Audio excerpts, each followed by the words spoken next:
We are here to deal with a new chapter. That means a new unit, you can say, thermodynamics. And first of all, we should know this thermodynamics generally. Thermodynamics is generally divided into two. It comes from two words, thermo and dynamics. Thermo and dynamics. Thermo means heat and dynamics means what? The mechanism in which it is moving.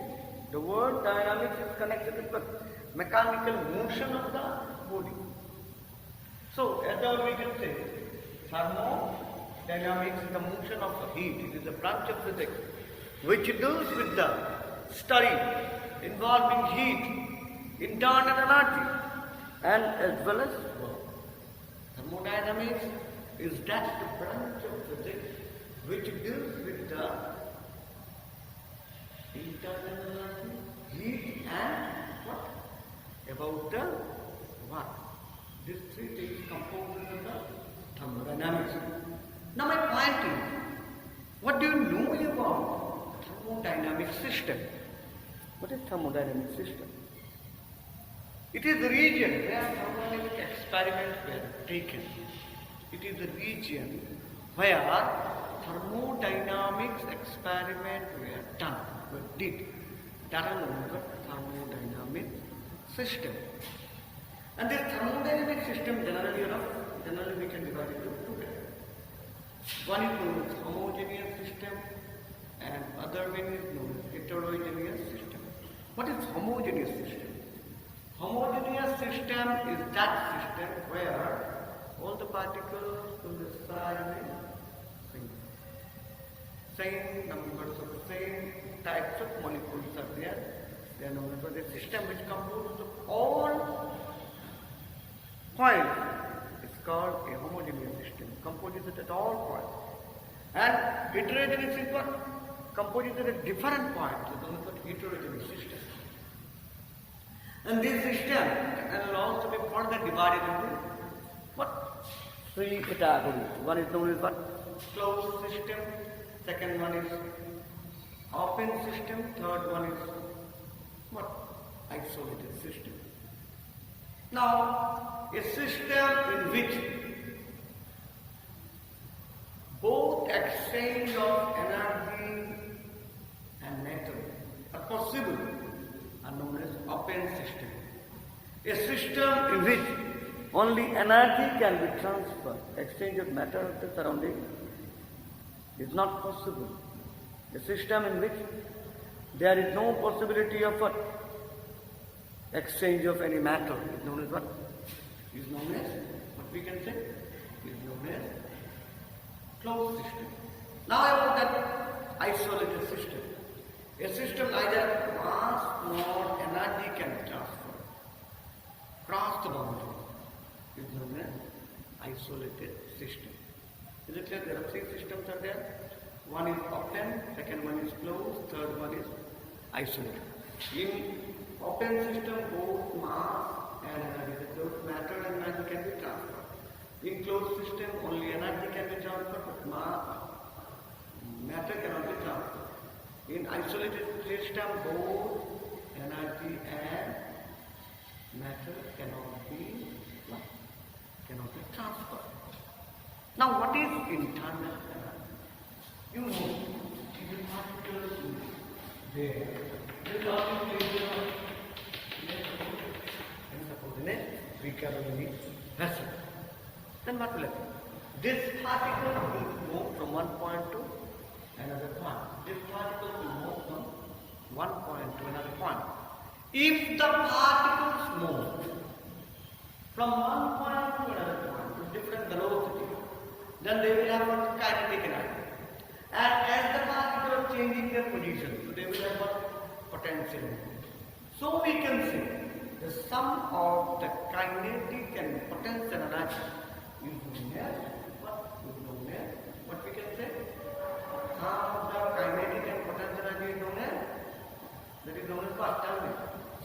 That is known as, we can say, internal energy. So as a whole, we can say internal energy is the sum total of kinetic energy as well as potential energy. Clear now? Now what is heat? Heat is that part of internal energy which is being transferred. Heat is that part of an internal energy which is transferred from one point to one place to another place. Heat is the part of internal energy which is transferred from one point to another point on account of temperature difference. If the temperature difference is there, then heat will move from one point to another point. Is it clear? So what is heat? We can say heat is the part of internal energy which is transferred from one point to another point. Clear? On account of temperature difference. Now what is work? We know that from the definition of work. Whenever a force is applied to a body and if the body displaces through a certain distance by the application of this force, then we can say the work is done. Work is done, and what we can say? Whenever a force is given to a body and body displaces through a certain distance, that we can say it is what? Work is completed. Okay. Now, what we know about a thermodynamic variable, if what we want to know about a thermodynamic variable, we know that thermodynamics generally deals with the force, pressure, temperature, volume, and what we can say, energy and other things. Okay, but out of this, you will see that pressure, volume, and temperature always variable. Always variable. If you kept pressure constant, then we say volume or temperature volume. If you keep temperature constant, then you may say the volume may be increased or pressure may be increased. That means these three are not remaining. At this stage, they will not remain constant. So these three things are generally known as thermodynamic variables. So thermodynamic variables are the variables which are used for, which we can say that are used in the thermodynamic system, and in thermodynamic system these variables, pressure, volume and temperature are known as the thermodynamic variables. Now you know what is the equation of state. We know that there is a relation between pressure and volume with the temperature. For 1 mole of gas, it is given by what? Pv equal to RT, and this common equation is known as what? This common equation is known as equation of state. Now what is equilibrium? When we can say equilibrium? A system is said to be in equilibrium if the macroscopic system or microscopic system, any one of them remain what constant, it will not change the system surrounding. Generally, a system which is not in equilibrium, a system will be equilibrium only when the macroscopic system, macroscopic changes will not affect the whole journey. Okay, so suppose if we say that mechanical equilibrium, what do you know about the mechanical equilibrium? If there is no macroscopic movement of the macroscopic movement, means not smaller particle, we were thinking with the big thing.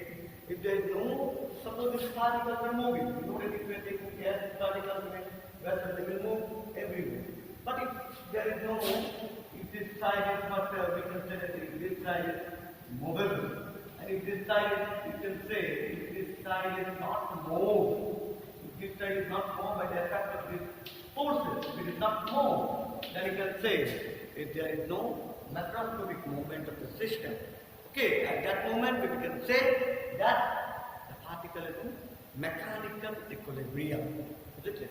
Mechanical equilibrium means there is no macroscopic movement of the particle. If there is no chemical change in the system, if the initial system chemical, whatever the amount of chemical things are there in the system, and after changing the temperature or volume remains same, then you can say it's chemical equilibrium. So chemical equilibrium is the equilibrium where the system will not change with time. Okay. Now thermal equilibrium. Thermal equilibrium means what? When a body will be in thermal equilibrium. A body can only have thermal equilibrium if its temperature remains constant. If the temperature will not change, then you can say it is in thermal equilibrium. Clear? So there are three types of equilibrium we learned. What is mechanical equilibrium? Second one is chemical equilibrium. Third one is thermal equilibrium. Mechanical equilibrium is that type of equilibrium where there is no actual movement of the particle. Is it clear? That the particles remain constant. Chemical equilibrium, the chemical composition of the system will not, if it not changes with the time, then you can say it's chemical equilibrium.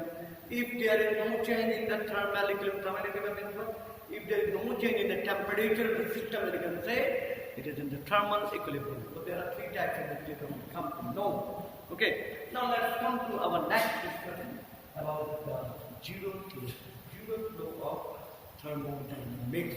What does it mean? Suppose if A is a system, okay, B is another system, C is another system. These three systems are there.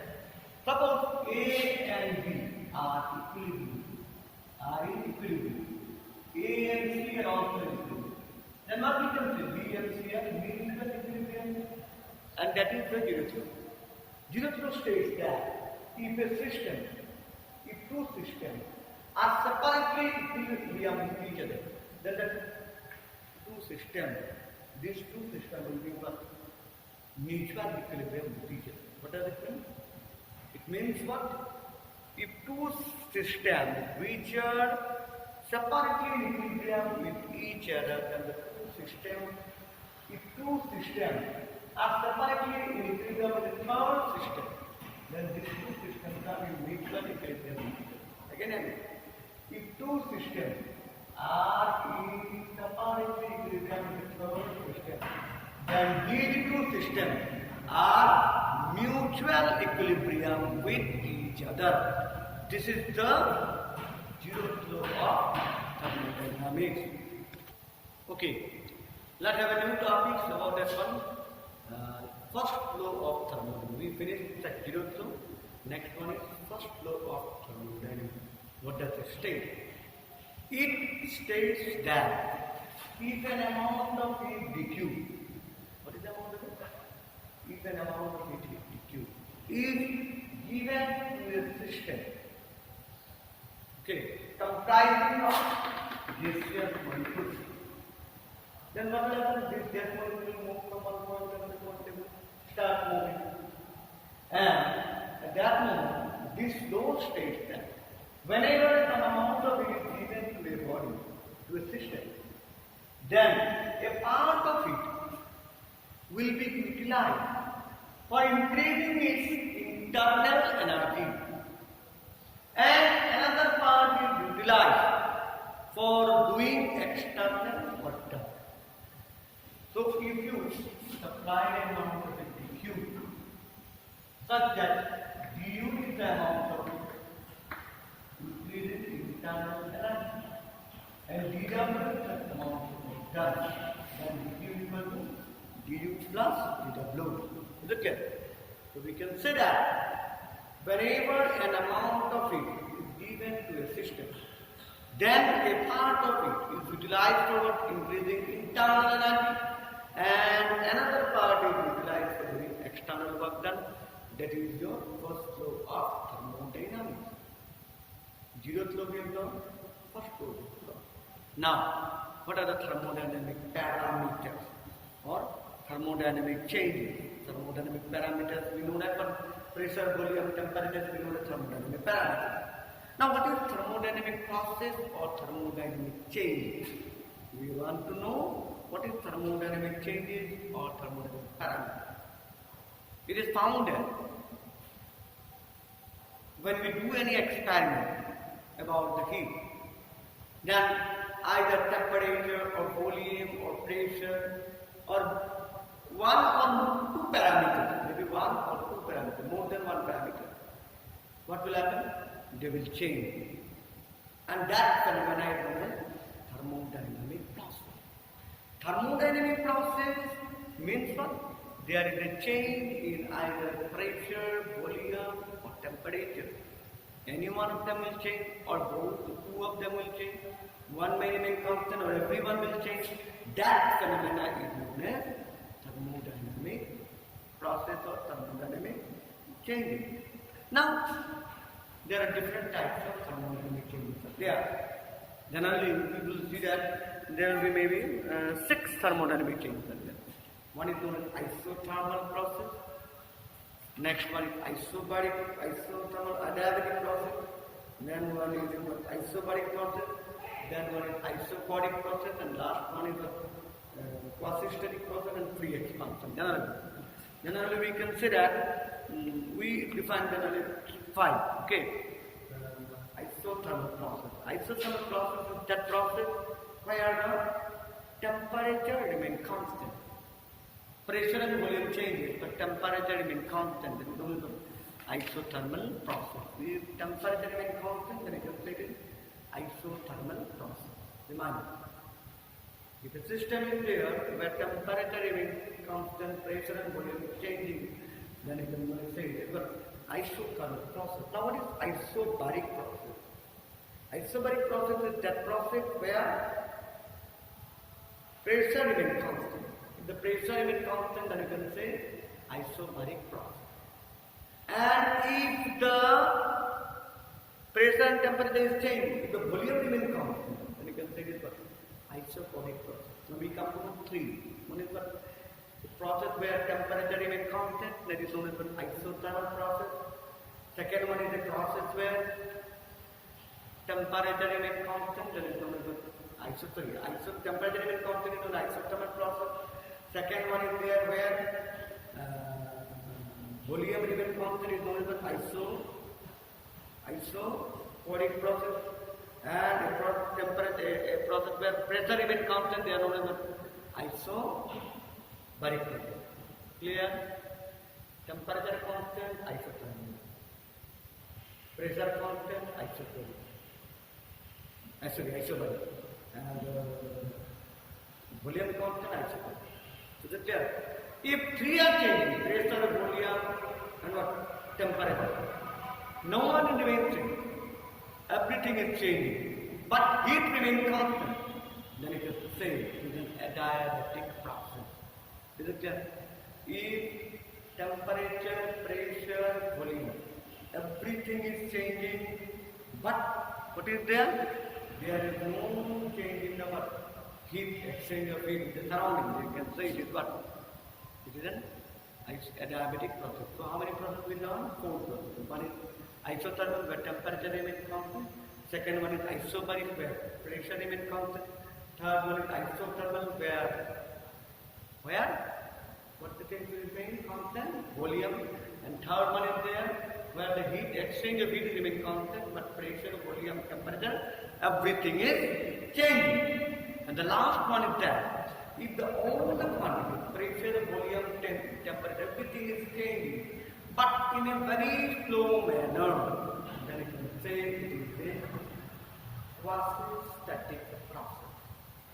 And free expansion, you know that if that no external work is done, then you can say no external work is done, then you can say it is free expansion. So we can say there are 6 types of expansions are there. One is isothermal, second one is isobaric, third one is isocodic, fourth one is adiabatic, fifth one is quasi-static, and sixth one is free expansion. Now, we will go for the application of first law of thermodynamics, and we will derive the Mayer's formula. We are going to derive the Mayer's formula.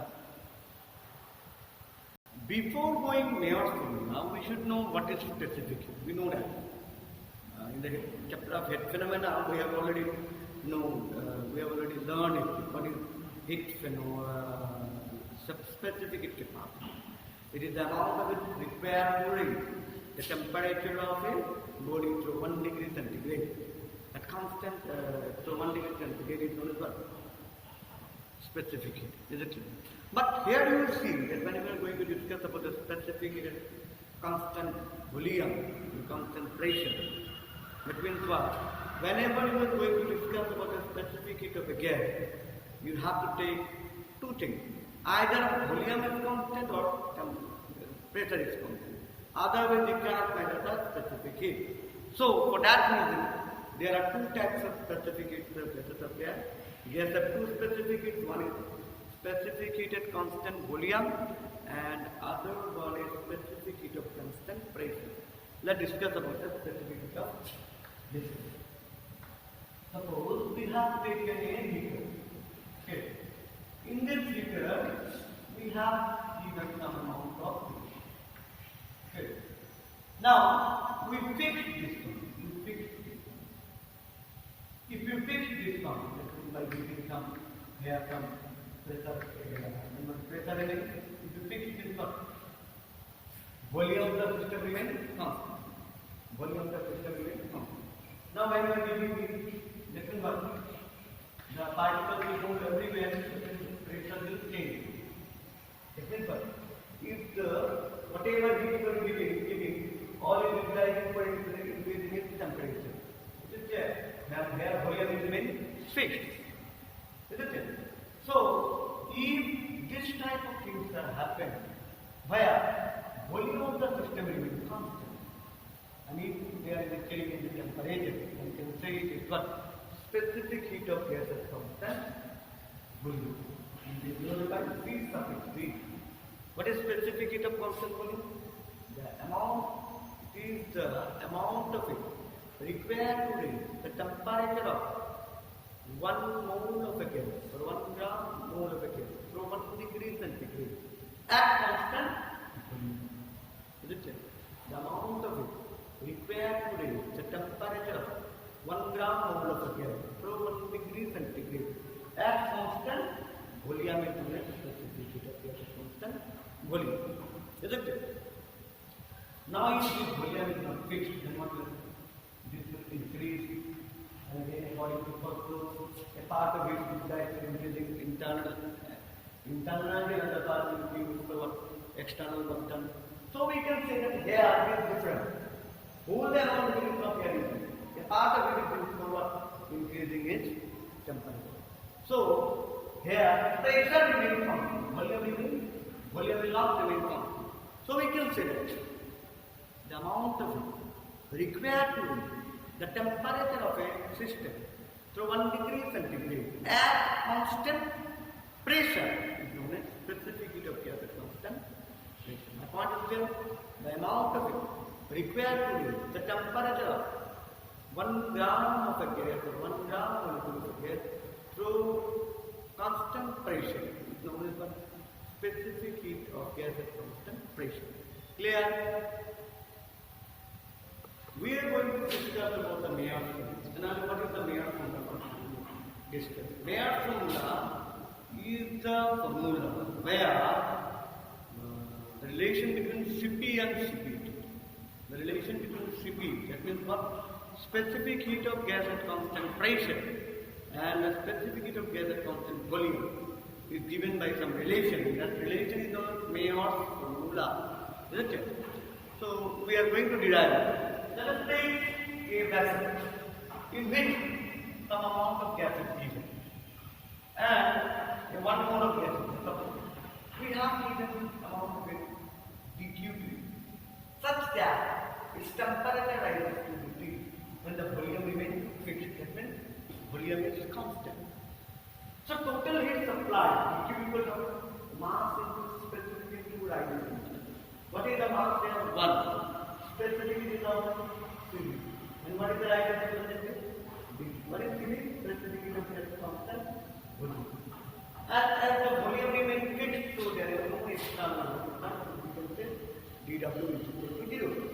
Now using first law of thermodynamics, what is dQ equal to du plus dV? We know that dQ equal to du plus dV. So we can again Cv into dt equal to du plus dV. So du equal to Cv into dt. Now our task up to this one. Now let us remove this one, and again we are giving it some amount of it. Suppose we are given dQ, there's amount of it, so that the temperature of the system remains same dt, and there is no level. helium will increase. Means pressure remains constant. Now if the gas is heated at constant pressure for the same rise of temperature, then dQ dash is equal to du dash plus dW. Okay. Here dQ dash is equal to 1 into Cp into dV because 1 is the mass, Cp is the specific heat of gas at constant pressure, dV is the rising temperature, so that du dash plus P dV. What is that one? dW quantity pressure into volume. Okay, in the volume P. Now, as the temperature remains same, so in terms of the both the system remain, both the time remain same. So you will say du equal to du dash equal to Cv, isn't it? Now, from therefore, Cp into dT is equal to Cv into dT plus dV. Now you know Pv equal to R. So much we can say P dV is equal to R dV. So we can say that so Cp dT equal to Cv dV plus R dV. That's how, and you get Cp minus Cv equal to R. So this is about your Mayor's formula. So you can say what is Mayor's formula? Mayor's formula is equal to Cp minus Cv equal to R. From here also we can derive that Cp is greater than Cv. How? Because Cp minus Cv equal to R, so you can say Cp equal to Cv plus R. So you can say Cp is always greater than Cv. Okay.